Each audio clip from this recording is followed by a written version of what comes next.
wonderful evening. We want to just take this time to acknowledge the caretakers and ancestors of these lands that we reside on in Santa Fe, New Mexico. That's the Pueblo. And wherever you're beaming in from, also acknowledging the traditional caretakers and ancestors of the lands that you're beaming in from, so we could all be here. Thank you. And Indigenous Ways, as always, is dedicated to bridging cultural exchange with people globally. We are all one, as our people say. Well, with this internet that is not made by us, but I'll tell you what, this internet is allowing us to be together in this time of quarantine and isolation. So for that, we are very grateful. Very grateful. And we wanted to reemphasize that our Wednesday night events are as the Wisdom Keepers. That's from 6 to 7 Mountain Daylight Time. Friday nights, we look for entertainment. We like to feature comedy, music, poetry, anything that's entertaining for us on a Friday night. So with that being said, we want to go ahead and talk about our Indigenous Ways bridging cultures is dropping walls of separation. And that seems to be working really well with the variety of guests that we're bringing in. And we're pretty much hitting all over the globe, northern and southern hemisphere. And as Tash was saying, we're very grateful as this is, I think, our 34th show since the 1st of April, where we came and did the Indigenous Ways virtual events. So we're very excited about that. All of those can be archived at IndigenousWays.org virtual events. If you have not seen any of them, we have had some amazing presenters and artists, as Tash was saying, in the Wisdom Circles on Wednesday, and also in the concert series on Friday, where we are now. And tonight, we're so grateful to introduce our brother from the state of Montana. Yep. The vast state of Montana. He comes from 5 different tribes. He reminds me of sometimes when I meet somebody when I'm in Australia, you know, they're like second and third generation Aussies. Meet somebody, they say, oh, well, I'm Welsh, English, Dutch, Scandinavian, and they start naming all this stuff, and I'm like, wow, man, that's a lot of different cultures and tribes you come from in Europe. That is so awesome. Well, welcome to Australia. And in our case here, we're going to let Krazy Kasey talk about his tribal affiliations, except his is all native, indigenous, 100% North American, First People, Turtle Island, Native American, indigenous. Magic. Join the Native Club tonight with Mr. Krazy Kasey. Everybody enjoy. Thank you very much for being with us tonight. Hey guys, how's it going? Yes. My name is they're calling me Krazy Kasey. But that's okay. My sister's called Cassie, even though I'm an only child. My cousin, she's a second. She's my cousin, but I grew up with her, and her name is Cassie. And they would call me Cassie and her Casey. So hello again. My name is Casey Nicholson. I am from Fort Belknap Reservation in Montana. Fort Belknap is, I don't know, it's after some, some dude, some white dude they decided to name the reservation after. So I don't know where they got that from. But there you go. Also, I'm from a tribe that is called Grovant. So I don't know if the interpreter really wants to spell all that out. It's Grovant.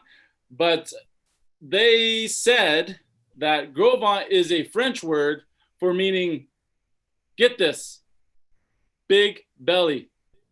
So back in the days when we were all, just trimmed up and we had 10 packs, we had long hair. I mean, we were chiseled from top to bottom. I mean, we were like supreme athletes. Our muscles had muscles. Like and I don't get how the French people came and said, oh, Grovant, I don't know if that's how you say it. I don't know. We were far from being big bellies back then.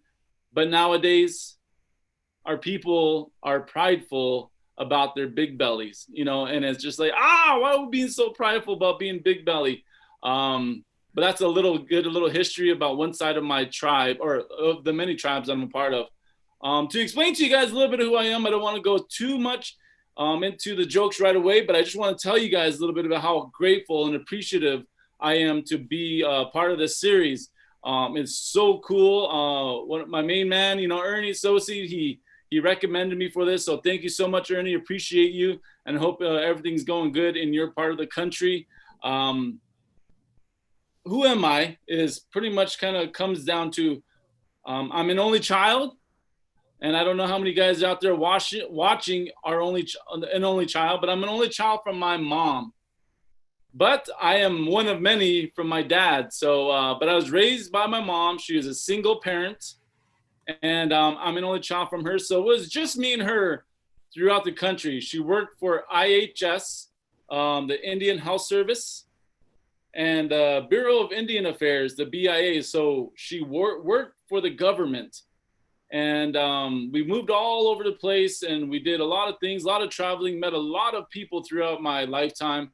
And I'm still meeting a lot of great people as well. I lived in Portland, Oregon. I lived in Gallup, New Mexico. I lived in Aberdeen, South Dakota. I've lived in Silver Spring, Maryland. And then finally, I moved to my reservation in Montana. And there was a lot of things that are happening throughout those years, trying to figure out what I wanted to do in life, how I want to steer myself, or more or less how people wanted me to live, I guess you'd say. So that was a big part of my life. And if you guys don't know who I am, again, my name is Kasey Nicholson. I do a lot of motivational speaking.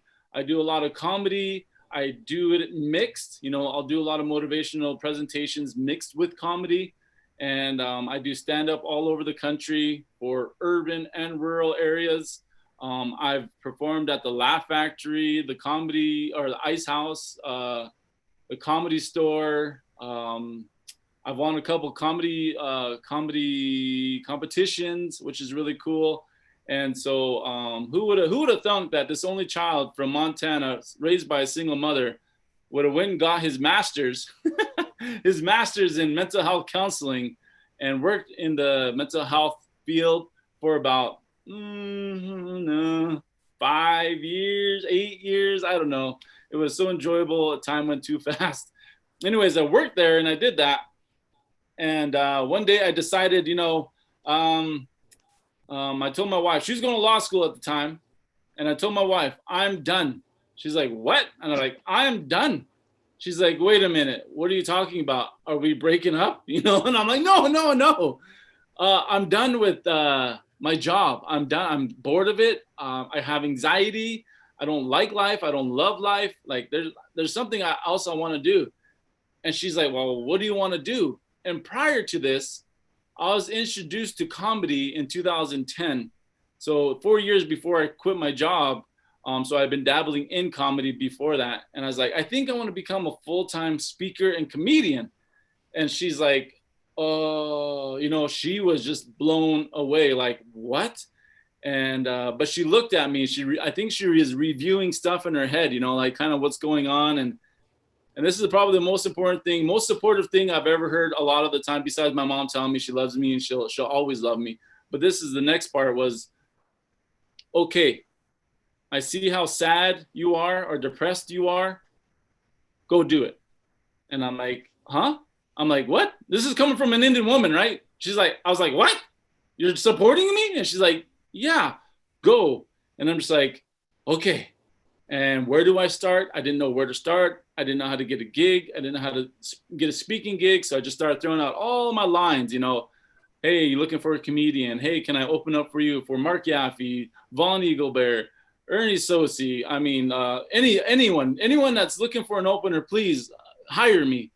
J.R. Redwater, Jim Rule, all those comedians that were on Showtime, like hit me up. I'll love to open up for you if you ever come through the Montana area, if you're close to the Missoula area, Montana. And sure enough, I got some opportunities and I was able to get on stage and prove my worth, I guess you'd say, and work at my craft and continue to work at my craft and try to do things that hopefully a lot of people don't heard of, or put a different spin on it, and try to talk about my traumas through comedy.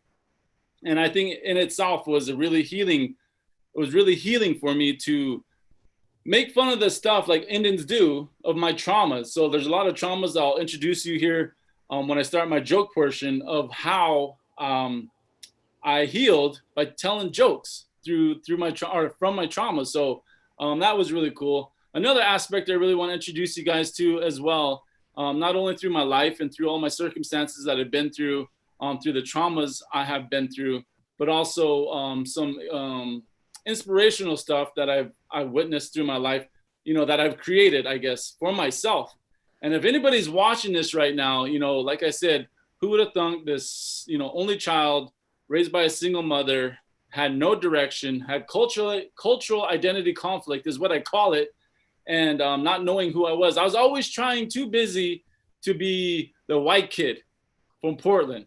I was always trying to be the Navajo kid from Gallup, New Mexico. I was too busy trying to be the black kid from Silver Spring, Maryland. You know, all these people that I hung out with, I was always trying to be them. I was always trying to become like them. And I never found I was never rooted. I was never like balanced. I never was finding who Kasey was. And then I moved to the reservation, and then that's kind of where everything kind of started coming to light. First of all, I would like to say that I'm not Kasey Nicholson. That's a European name, European last name. And I'm Wasnakek, you know, that means white bear in my language. And that's who I am. At the end of the day, that's who I am. I'm not this, you know, this white name, Kasey. You know, I'm more than that. I am my people's people. I am the descendant of all my hundreds or generations and generations of people that have struggled, that have succeeded, that have hunted, that have became somebody. And for me to be okay with just being okay was not enough at this particular time in my life when I decided to quit my day job. I was like, I'm okay. I'm done with being okay, just to be okay. I want it to be great. I want to work towards something that I love. I want to work to provide for my family, my people. I want to bring healing to my people and my loved ones, and maybe healing to those ones that don't have any hope in life, that are having a hard time laughing or just seeing the light in things. And so I said, I'm done being okay, because I'm sure a lot of my people back in the days, my grandfathers and grandmothers didn't sacrifice what they sacrificed for me just to be okay, for me to be a drug addict, for me to be an alcoholic, for me to be depressed, for me to succumb to the challenges in my life. You know, I'm sure they didn't say, hey, we're just gonna, you know, fight the cavalry. We're just gonna, you know, starve almost to the brink of starving to death so that our grandchildren in the future can just quit. You know, I'm pretty sure they didn't say that. So as I go through life, I think about that, you know, what can I do to empower myself and share that power that my people have within inside me. So when I was 13 years old, living in Silver Spring, Maryland, an English teacher came in, and it was like a week before school ended, you know, and I was living in Silver Spring, Maryland. My mom said, we're moving to the reservation. And so I already knew in my mind we're moving. And that week, that teacher came in, and there was a week left. She said, okay, everybody take their seats. We're going to write a letter, a 10-year letter. And I'm thinking, wait, whoa, I can't write a letter for 10 years. She's like, no, Kasey, ha ha, funny, right? She's like, no, what's going to happen is you're going to write a letter, and in 10 years from now, you're going to open it.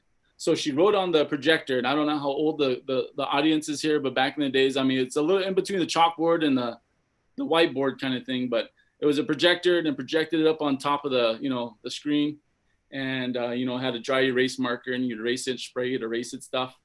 And she said, okay, hello, your name, hello, Kasey. It's 10 years from now. I hope everything is going good. This is what you said you're going to be, ... So I wrote that on my piece of paper. And I really thought, what did I want to be in 10 years from now? And so I looked at it, and I was like, professional athlete. I want to be a professional basketball player. Then next, I want to be a professional baseball player. Next, I want to be a professional football player next. I want to be a college football player, college baseball player, college, what did I say? College baseball, basketball, football player. And then went into, I want to go to college to help people. I want to graduate from high school. I can't think, my dream woman. Hey, just joking, but I probably would have put that if I thought about it. My dream woman, long black hair, dark brown eyes with long eyelashes, clean toes. Hey. But whatever I put down there, and as I kept going, I want to be respectful. I did all these things on this piece of paper, and I was going down, and I can't remember everything I was putting, but I know on the very end I put, I want to become a comedian. I don't know how that was going to happen, but I put it because it was whatever you want to put it in, whatever you want to put on this letter 10 years from now, period. Comedian. I don't know. Maybe not. I don't know. Actor, period. And then I remember folding that piece of paper up, put it in that envelope. It was addressed to my auntie that lived in Billings, Montana, that I knew she wasn't going to leave that area, or if she did, she was responsible enough to change her mailing address. So I knew that she was going to be that person. So I wrote it down and I gave it to my teacher in 8th grade, 13 years old. And a week later, school got out, and I did not think about that letter from that day on. From that day, I didn't even know what I did. Lo and behold, I'm going through life, accomplishing these things, failing at these things, wondering, pondering, going through relationships, and then I go into college, and I'm there. My auntie calls, and it's a cell phone, right? It's a cell phone, and it's one of those where you have to flip open, you have to pull up the antenna, and then you have to look for reception, like, come on. And you finally get bars. You're like, can you hear me? Can you hear me now? Those kind of cell phones, it's not like the days of cell phones now that we got nowadays. And I found her, and she's like, hey, Case, can you hear me? I'm like, yeah, I can hear you. She's like, what are you doing? I'm like, oh, I'm going to class. She's like, oh, do you have time to talk? I'm like, yes. What is it, Auntie? She's like, I have to tell you something. I'm like, what? And she's like, you got a letter. And I'm like, oh, I got a letter. She's like, yeah. Yeah, you got a letter from, this is the hard part. And I'm like, okay, just tell me. She's like, you got a letter to yourself. And I'm like, what? I got a letter to myself? Like, huh? Like, what? No. Huh? No. What? No. And she's like, no, you got a letter to yourself. I'm like, that's weird. I don't even remember writing a letter to myself. And she's like, well, you got a letter to yourself. So if you come to Billings this weekend, you could come and check it out. I'm like, oh, okay, thanks, Auntie. And I headed out. And I said, okay, love you, bye, click. And I remember walking to my class, and all of a sudden it dawned on me. And I was like, oh my gosh. And there's this white girl walking by, and I was yelling this, right? And she's like, whoa, what? And I was like, I got a letter. And she's like, cool. And I'm like, I know, isn't it so cool? Oh my God, I gotta go. And she's like, weirdo. And I headed out, right? And I went there, and I got my little Sentra, my maroon Sentra. And I went like, back then, Montana didn't have a speed limit. So I went like, I don't know how many miles, but I got there about going 90, 95, and my little Sentra was just shaking, and I was going, right?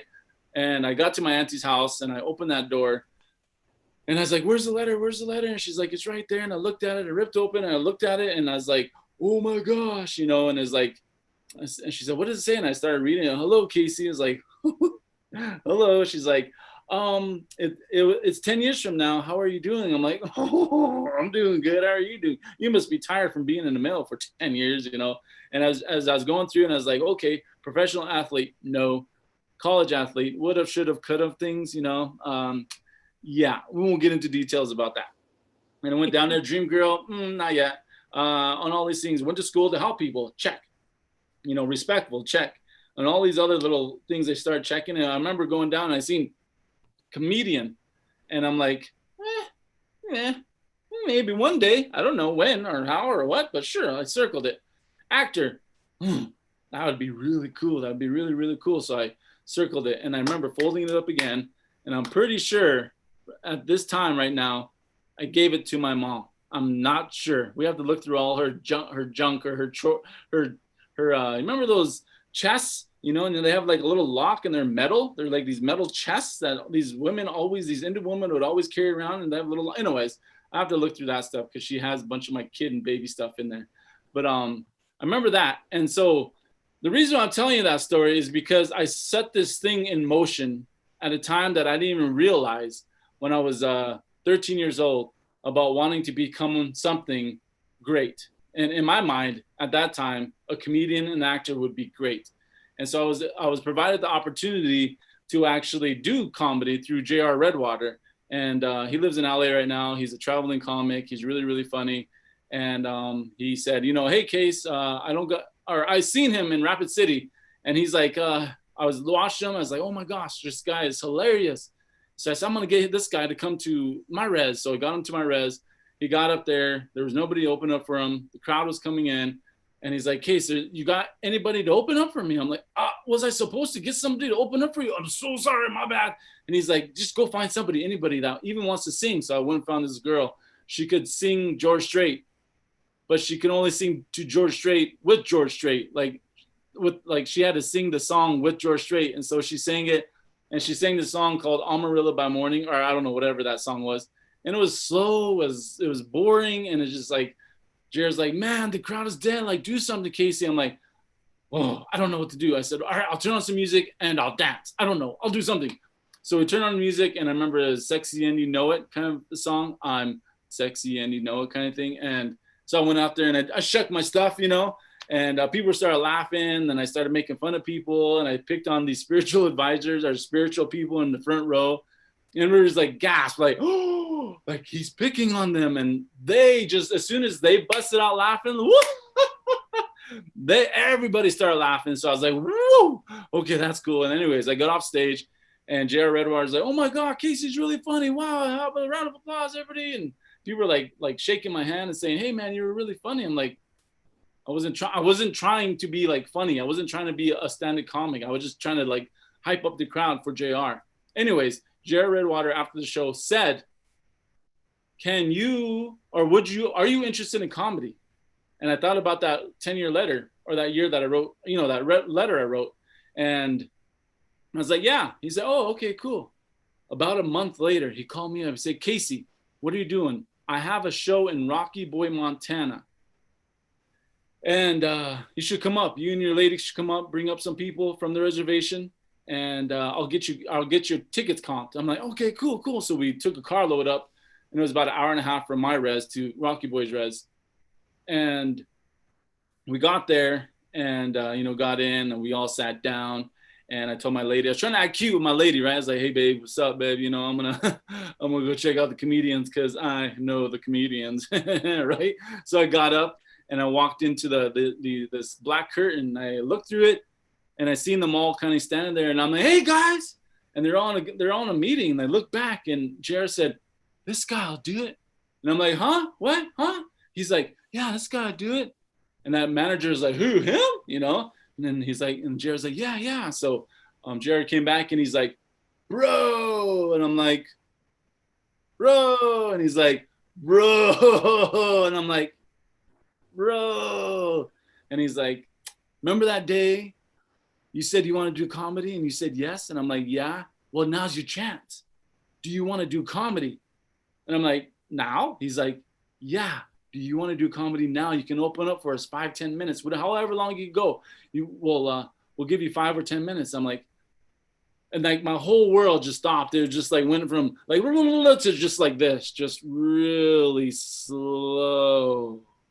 And I remember him asking me this, telling me, do you want to do comedy?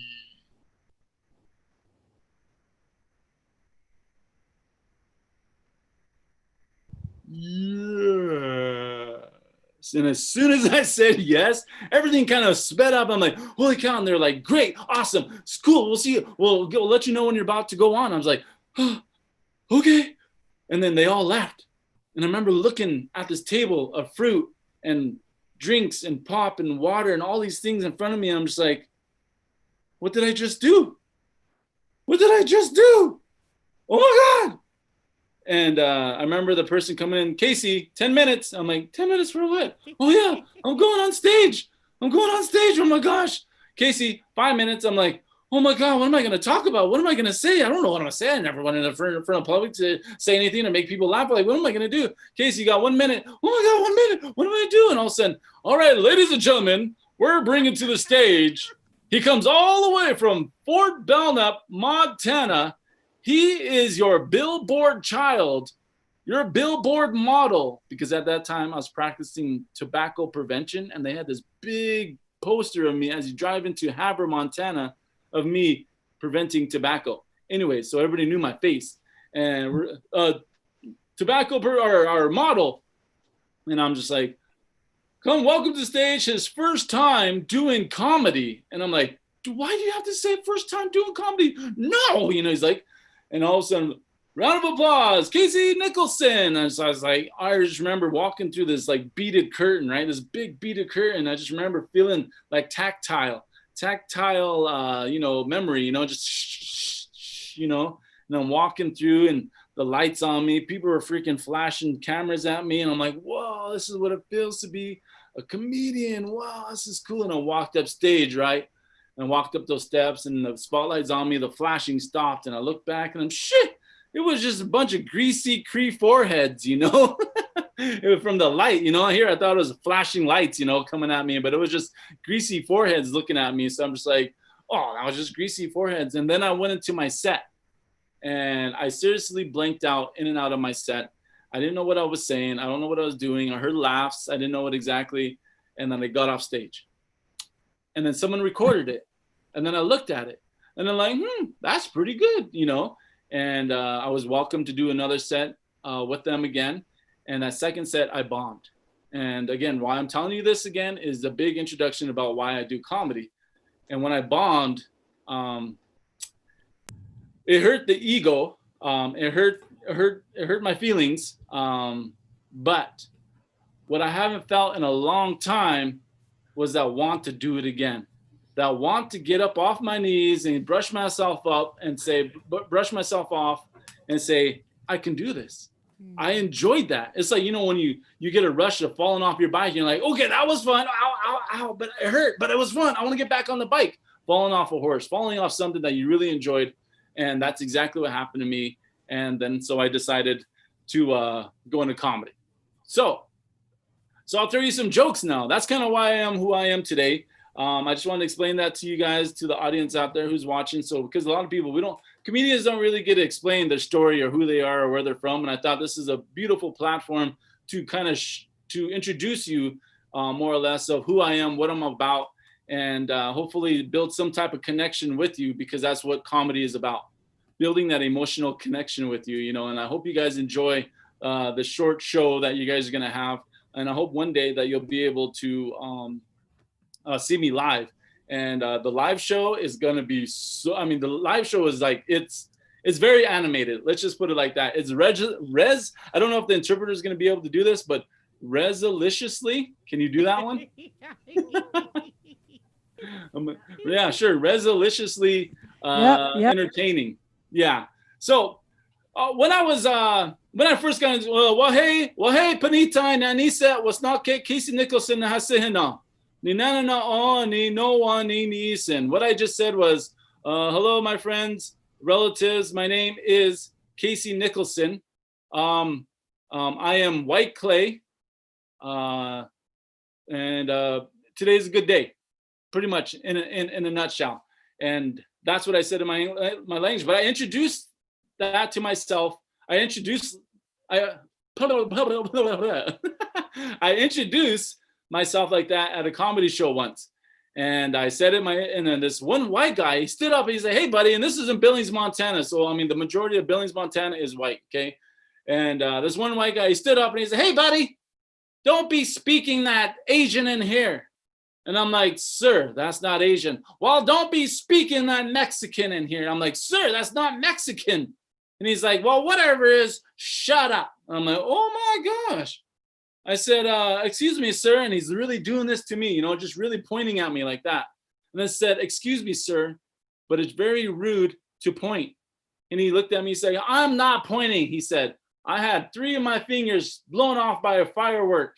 And I'm like, oh my gosh, I'm so sorry. I didn't know. My bad. And he said, and if I could, I would flip you off. And I'm like, whoa. He's like, and I was like, I looked at him, he looked at me, I looked at his finger, and I said, well, you do have a point. That's simple humor for you guys, okay? Another time I actually had to prove myself that I was Indian was again, same thing, same scenario. I was practicing my jokes outside the club or outside the bar that we're gonna do a comedy show for.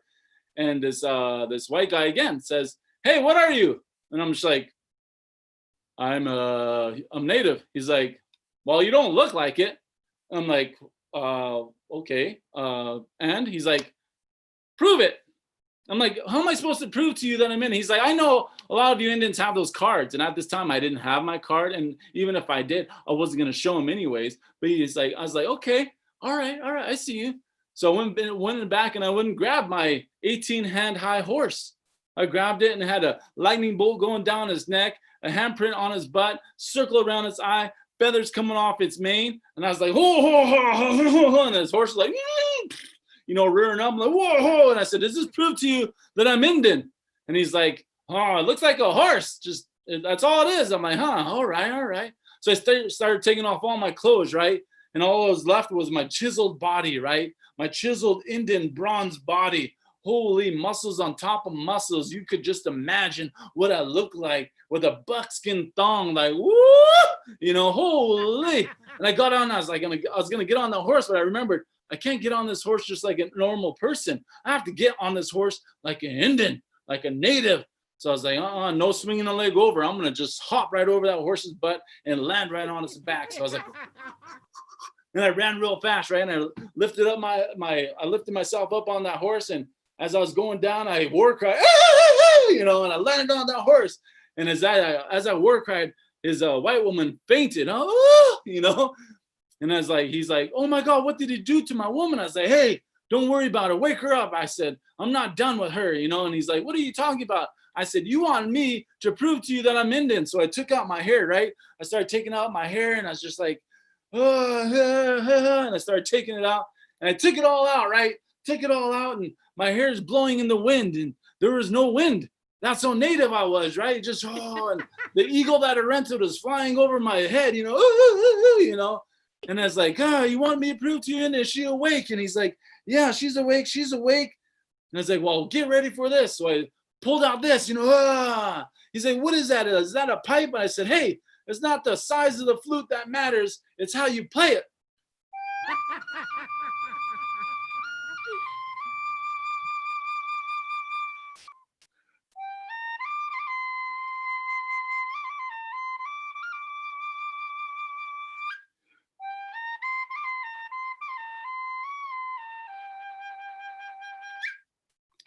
And as I was playing that, his white woman started floating to me, right? She started floating to me. And she floated to me right in front of me. And I was like, oh, you're just ugly. And I pushed her away. And I started walking away with my horse and my eagle flying over my head and the flute song, my hair blowing in the wind. And I started walking and I remembered he wanted me to prove to him that I'm Indian. I looked back and I said, give me her. And she came just like, she came with me, right? And she's coming with me and I look back at that white man. I say, hey, they don't call me many wives for nothing. Hey, right? And I walked away, right? Yeah, he wanted me to prove to him that I was Indian, so I proved to him. So that's actually a joke that I actually I actually made up on spot at a comedy because that actually happened. They want me to prove it, and in my mind, this is how it transpired. So again, like I was telling you about, that's the traumatic experience for me to actually prove to you. But through that traumatic experience, I made it a joke. And through that joke, it made it to the next round of a comedy competition. So that was really cool. And that was just on the spot. You're like, all right. And I just ditched all my other jokes and I just went with that. And it got me, into the next round of the comedy competition, which was really, really cool. You ever think about, I don't think, I think if anybody's would ever get a Native woman president, I don't know if that would really work with everybody. It would be scary, I I have an interpreter here right now today. So thank you again, interpreter, for doing this. But I think an Indian woman, it'd be like really hard because no one to understand her, when she's on the podium, like, oh, everybody, gonna tell you what, man, I'm tired of all you people. You just go back to the land. Just tired of you. Heck, you're ignorant. Oh, you're just ignorant. And everybody like, what did she just say? Like, what's going on? Interpreters just be like, what she said was, all the people here are beautiful people. And she wants to thank everyone for being here and showing their love and support, and keep donating the money that you're donating. Thank you. And the Native woman president would not have security guards. She just wouldn't. She wouldn't have no security guards. She would have her aunt, or she would have her uncles, her brothers. That would be her security guard. Go ahead, touch me. Go ahead, hurry up.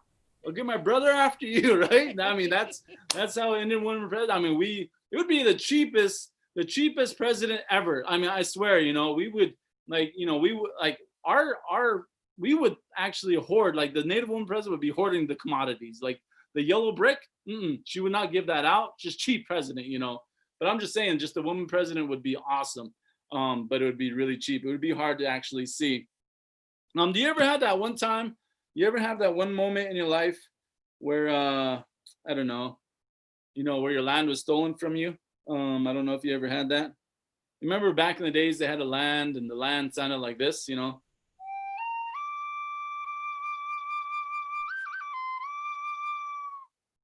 was really beautiful. Like, it was just beautiful music, And then the settlers, the colonizers, the people that came and, took the land from you. I wrote a song about that part too. You want to hear it?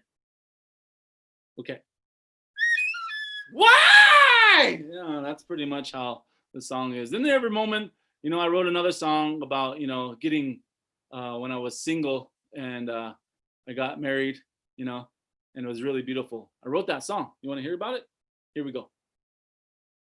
Oh,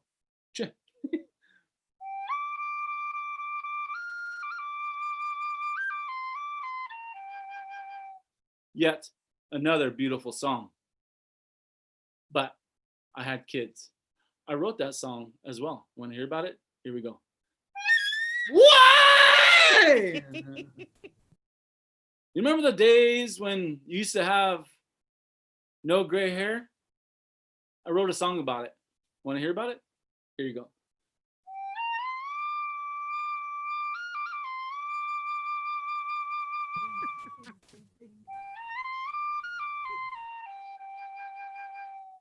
Beautiful.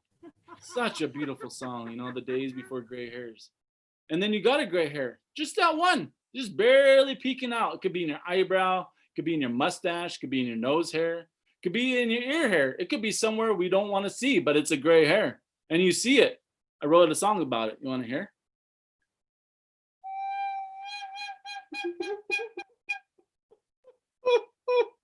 Why? Why? Why? Thank you. Oh man. There's a one time my wife, well, not one time, but a couple times, but the first time my wife got pregnant, and I don't know about who, but I'm a good man, and so I raised a kid. Jokes. My wife's gonna kill me, but anyways, she ended up having a kid, or she got pregnant. And she got really, a big belly, beautiful, glowing and everything. And we were in Great Falls, Montana. And I heard her, she said, I got to go bathroom. And I was like, okay, all right. And she went to the bathroom, and all of a sudden I heard, ah! She screamed real hard, right?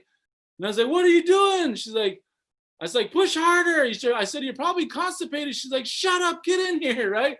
So I got in there, and I went in there, and she's just standing there, just like, and it's all wet, right between her legs, just all wet, and it's on the floor. I'm like, what did you do? I said, did you pee yourself? She's like, I don't think I did, and I'm like, oh my gosh. She's like, oh my gosh. I think my water broke. And me being an educated man I am, I thought, oh my God, the baby's gonna die. So I started grabbing that water and I throw it back up, throw it back upstairs, right? She said, knock it off. And I'm like, what? The baby's gonna die? She said, no, it ain't. The water's gonna replenish itself. I'm like, oh, okay, cool. Went to the hospital. We got to the hospital, and there she is. She's up. She's in the position of delivering. And the doctor comes in, okay, on the count of 3, we're going to push, right? And so I was like, okay, this is weird, and he, she's 10 centimeters, we're going to push. I'm like, okay. She's like, okay, you sir, you're going to grab a leg, and the mom's going to grab the other leg, and we're all going to you're going to push. So I'm like, okay. So I grabbed the leg, and I'm holding it, and I'm just like, she's like, 1, 2, 3, we all push.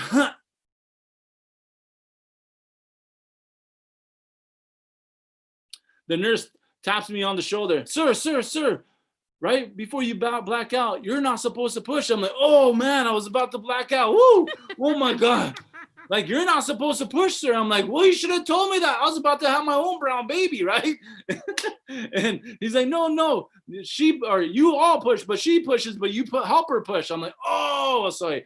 Grabbed her leg again. We all pushed. The baby came out, and it come flying out, right? And it really didn't come out like that, but I caught it. It was slippery. It dropped. And but at that time, when it did come out, I didn't know my language at this time. So all I could say is, Shumani Tanka, and I was like trying to recite my language. I want to sound real spiritual. And the only language I could think of was the Dance of the Wolves lines, So that's all I could do. And the baby came out, and it was a really beautiful baby. And, the nurse said, hey, whatever, I don't know if it's nurse or the delivery doctor or whatever you call him, said, hey, we're going to have another delivery. I'm like, oh my gosh, twins. Yes. Oh my God. Thank you. And all of a sudden, it came out, 1, 2, 3, push, and one more push, sunshine. It came out, phew, and it just fell on the floor. And I looked at it, I'm like, no, oh my God, where's the eyes? Where's the hands? Where's its ears? Where's its legs? Oh my God, it's not breathing. Somebody help me. The doctor tapped me on the shoulder and said, sir, that's the placenta. I'm like, oh gosh. I thought, I didn't know what I was going to do. I was going to give that one up for adoption. I didn't know how I was going to raise that. That's a sick joke. Sorry about that. My baby, my first baby he grew up to about 3, 4 years old, 2, 3 years old, he's growing up. And I want to spank him, but it's kind of almost against the law to spank him, hard, excessively. And I remember that back in the days when I used to get spanked, I used to get spanked with a thong, right? And I don't know how many of you guys used to get spanked with switches, but I used to get, okay, sorry. I didn't, no, not that kind of thong. Get your mind out of the gutter. Not that kind of thong. Not that kind. No, it's not like my mom ripped it out of her butt and said, get over here, and she whipped it up in the air, and all you hear is sick, sick, sick, sick, sick, sick, right? And you're trying to run down the hallway, no! And all of a sudden it just hits you, slides down your face. Why'd you have to wear the white ones? Go to school the next day, your friends are looking at you, man. Hey, man, you high in one eye. No, man, it's pink eye. Not that kind of thong. Not that kind of thong. Some people call them chanclas or flip-flops or whatever else you want to call their, they're those big, thick rubber things they used to spank you with. And she used to spank me really hard, And I remember she was spanking me really hard one time, and you better knock it off. And I was just like, and that's when I first learned my war song, my battle song, you're just crying your face off. And after you finish that song, your psycho mom waits at the door for you, waiting to see if you cry anymore, and you get it out.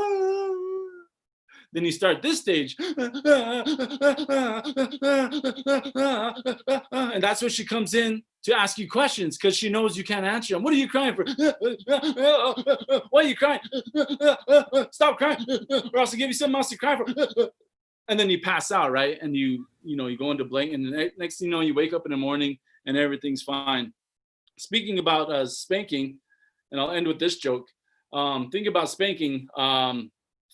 My wife, she likes to spank me, not that way, but she's ready for another kid, and she's ready for another kid, and she's like, we just got done watching Twilight, the movie. I don't know if any of you guys seen that movie, Twilight, and these guys come out of the woods and they're all buff. These Indian men come out of these woods and they're all buff. I mean, they are just chiseled, My wife's like, how come you don't look like them? And I'm looking at my big old belly, and just, how many years it took me to get this, And she's like, oh, you should just look like them. I can't. She's like, heck, well, just imagine then. I'm like, imagine? What are you talking about? She said, get up to the closet. I'm like, no, I am not getting up to the closet. She said, get up to the closet. And when an Indian woman clenches her teeth and says, get up to the closet, you get up to the closet. So I went up to the closet and I was in the closet. And I'm like, why am I in here? She said, we're going to role play. You're in the woods. And when you come out, you're going to attack me like those wolves on Twilight. I'm like, this is weird. She's like, no, on the count of 3, you're going to come out of the closet and attack me. I'm like, this is so weird. Are you ready? I'm like, I'll try. She's like, on the count of 3, come out of the closet. So I said, okay, this is so weird. 1, 2, 3. So I came out of the closet. I was like, hey, no, you didn't. Hey, what's your name? She's like, what are you doing? Are you gay? I'm like, no, you told me to come out of the closet. So I thought, literally, I'm supposed to come out of the closet. She's like, no, you're not supposed to literally come out of the closet gay. Are you like that? I'm like, no, I'm not like that, but I'm not opposed to it. But are you like that? I'm like, no, I'm not like that. I swear I'm not like that. She's like, okay, good. Get back in the closet. I was like, oh, okay, what are we supposed to do now? She's like, get in the closet, and you're supposed to come out of the closet like a wolf. I'm like, oh, you're supposed to growl and bark and do all that stuff to me. Like, I'm like, oh, okay. I said, but I just shaved my back hair. Does that still count? She's like, I don't care. Just get in the closet. Yeah. Oh, God. And she's like, on the count of 3, but first, before you come out, I want to hear you bark. And I'm like, ruff, ruff, ruff, ruff, ruff. She's like, no, I want to hear you bark like a wolf. I was like, oh. She's like, yeah. She's now on here you growl. I said, I am not growling. She's like, growl. So I was like, she said, no, I want you to growl like a wolf. I was like, oh. She's like, yeah. Now I want to hear you howl. I said, okay, I'm drawing the line. I am not howling. She said, howl. I'm like, she's like, you sound like a dying dog. She said, I want to hear you howl like a wolf. I was like, oh.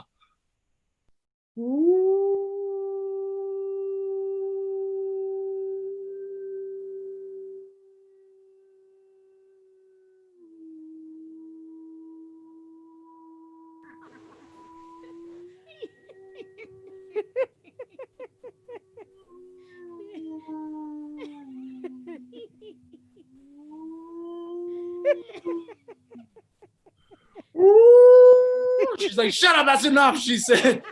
And she said, get back in the closet. So I'm in the closet, right? She said, on the count of 3, come out of the closet like and attack me. And I'm like, okay. On the count of 3, come out of the closet like a wolf and attack you. She's like, yes. I'm like, all right. Okay, here we go. Game time. She's like, 1, 2, 3. So I come out. All right. Bow wow. You know, she's like, give up. Enough. No more. We're not going to do this. She headed back downstairs and watched Twilight. So lo and behold, second child never did come. Thank you guys. That is my time. I thank you guys so much. I think I'm supposed to quit. Am I supposed to quit? I don't know. Oh man, we don't ever want you to quit. We want you to keep on going till midnight. That'd be fun. Standard time. No, man, that's cool, man. If you rock, that's great. You're right on the clock, dude. Thank you so much. Beautiful Cass. You are such an amazing role model. In fact, you're so amazing that we want to have you back for a Wednesday night Wisdom Keeper motivational talk. So we'll be contacting you to come in for one of our Wednesday shows. So I really like your profile that you are pretty much a self-made man. You're an artist, you're a comedian, you're a musician, you're educated in mental health, therapy. Oh my God. Yeah. Talk about amazing stuff. Thank you. I know writers that have worked in mental institutions and have come out and fictionalized a lot of characters and created stuff and come up with some really amazing stories from context. Context is everything. Context is everything with humor. Context is everything with stories. Context is everything with music. Yeah. Context is everything with interpreting. So I just want to thank you so much for taking the time to work with our ASL interpreters, meeting them and giving them a little bit of context of who you are, because Boy, between the three of you, you guys rocked it hard tonight. Thank you very much for bringing some joy, some inspiration, some hope into our lives, because we are always looking for brothers out there, Indigenous brothers that carry the seeds of hope, that carry the seeds of recovery, because there's so much post-traumatic stress disorder in Indian country, particularly with our boys. So glad you pulled yourself out of that and decided to use your trauma to come up with humor, which is some of our best medicine. Some of our best chants come out of humor, trudging that happy road to destiny. You know, it's great. We're still here. We're resilient. You're resilient, and we love you. Yeah, love you too. Thank you, man. Thank you so much. Beautiful. Cass, for bringing that incredible medicine. It's so important. And laughter, as you were talking about. And thank you, Martin, too, and Cress. You guys rock, too. So we're really grateful to you, Cass, and bringing that medicine to us. I particularly liked your backstory. You know, and this is some of the theme that we've been sharing with the Rising and Resilience, particularly not only as Indigenous people, Native people, and how we're here because of our ancestors and what was extraordinary, but doing to our current day today. So your story of getting into comedy, I always think there's only one way to do it, and that's to do it. And you did. And just meeting you tonight, seeing you tonight, what a gift. So thank you so much for that. Yeah, thank you. So we're going to go on to our next portion, which is what's coming up at the Indigenous virtual events.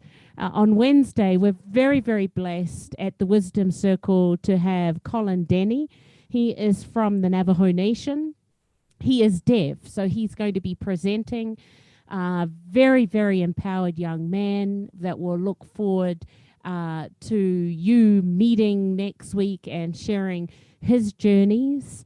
And then on Friday, July 24th, we have my very, very, very, very favorite musician, role model, Indigenous man, Bill Miller, who was so kind to me back in the day when I was first starting my music journey.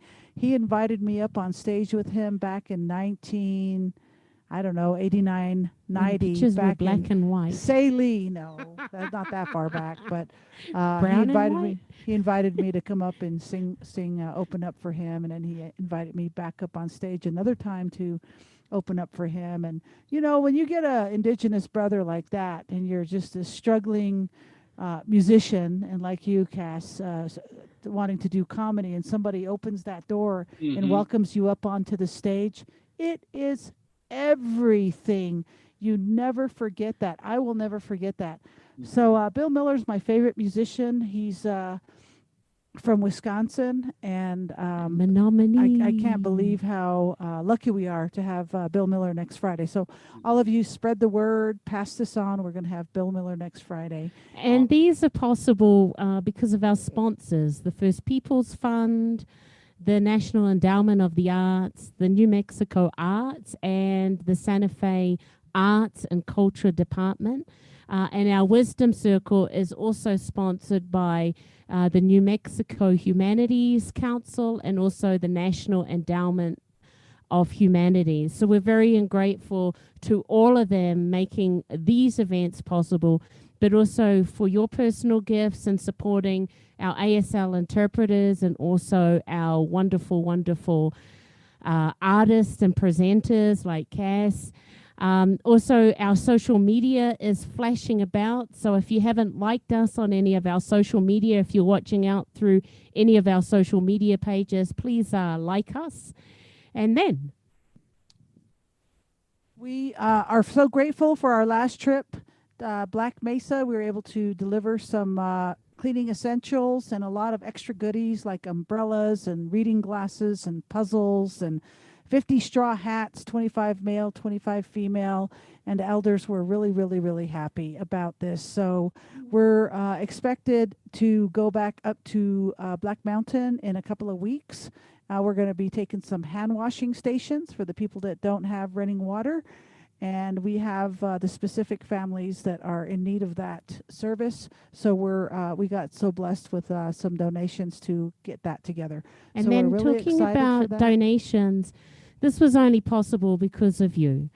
We started this on the 15th of May when someone suggested, hey, I've got some food somewhere on the Navajo Nation. Do you know anyone? Tash said yes. And so we did a trip on the 23rd. On Tuesday, and that was of May. And on Tuesday, we made our third run to the Navajo Nation, specifically catering to the elders on Black Mountain.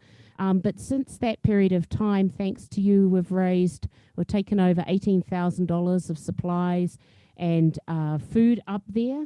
But this has been through the incredible love from our communities. Pure love. And in this time, especially, is really extraordinary, that sense of giving. So thank you so much. And most of all, that before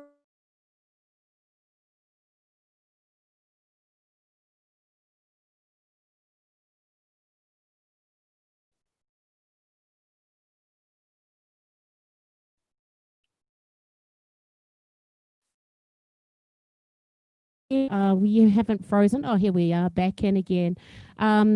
You can donate on our website, IndigenousWays.org. Donate. There's two, one for the virtual events and also the other for the Black Mountain run. We will be going up again in 2-3 weeks or 3 or 4 weeks, and we'll let you know those dates of when that is. Already people are dropping food and supplies at the door, so we're very grateful for that. That's only through you. So we're grateful. And I just got a call last week from Meow Wolf, and they are also going to be joining us and co-partnering to deliver food and potentially some water up to Black Mountain. So that's big. Meow Wolf, they rock. So this is that beautiful time. If you're in Zoom and you want to turn your camera on and just check in, or say hi to Cass, this is the time to do that while people are getting themselves organized. And if you're out in our social media world, whether that be through our Twitter page, Facebook, Instagram, Twitter, all of those good things, YouTube, you can type messages in if you want to. Tash, you go, because I was going to say something and I just okay. my mind.